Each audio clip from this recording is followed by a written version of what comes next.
আগে প্রমাণ দরকার। আমদানি দিলে হয় না। আর কার পিছিয়ে বসে আপনি দেখছেন আমার জীবন নিয়ে। মাঝখানে তিতো একটি মেয়ে এসে হাজির। সে দাবি করছে এখন ডিজে সাকিব নাকি তার সাথে প্রেম করে তাকে ধোঁকা দিয়ে তার জীবনটাকে নষ্ট করে এখন লাইলার প্রেমে হাবুডুবু খাচ্ছে। তো চলুন কতটুকু সত্য আমরা জেনে নেই। আগে প্রমাণ দরকার। আমদানি দিলে হয় না। আর কার পিছিয়ে বসে আপনি দেখছেন আমার জীবন নিয়ে টানাটানি। আমি লাইলা দেখে আমার কি হবে? আচ্ছা দাদা, তুমি যেমন লাইলাকে ভালোবাসো সেও তো তোমাকে ভালোবাসে না, ভালোবাসে না। কিন্তু লাইলাকে নিয়ে খুব সিরিয়াস এবং ও মাঝে মাঝে কথা বাতেন। এই যে বাচ্চারি আসে এটা কি করবে? এই মেয়েটা যে বলছে এটা কি হিংসা করে?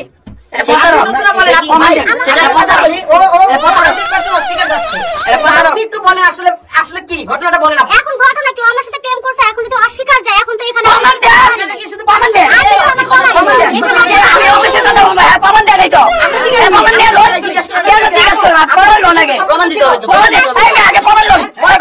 ডিজে সাকিব এবং লাইলার প্রেমের কাহিনীতে এখন একটি নতুন মোড়।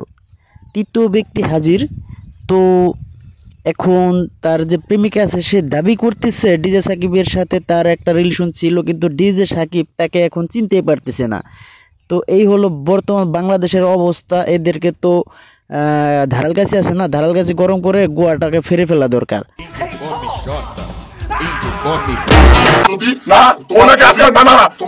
পুলিশের হাতে দিয়েছিলাম আমি পাবো না, তো পাবো না। ভালোবাসে আমার জীবন নিয়ে রিক্স নিয়ে কথা বলছে। 3 বছর রিলেশন। ওনার আমার কোনো ফেস নাই, কোনো ছবি নাই, কোনো নাম্বার নাই, কোনো নাম্বার নাই। আপনি কথা কই না, আমার জীবন নিয়ে রিস্ক করতে আমি বলেন না কেন? আমি কি বলবো এখন? আমি অত ভালো মতো চিনেন না।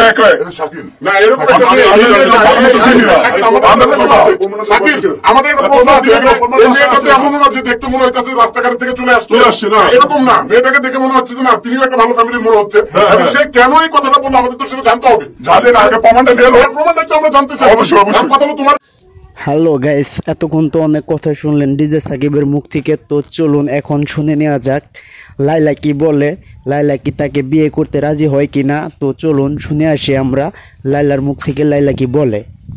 বিয়ে করতে তো চাই আসলে, আর প্রেম টেম করবো না, একেবারে ডাইরেক্ট বিয়ে করে ফেলবো।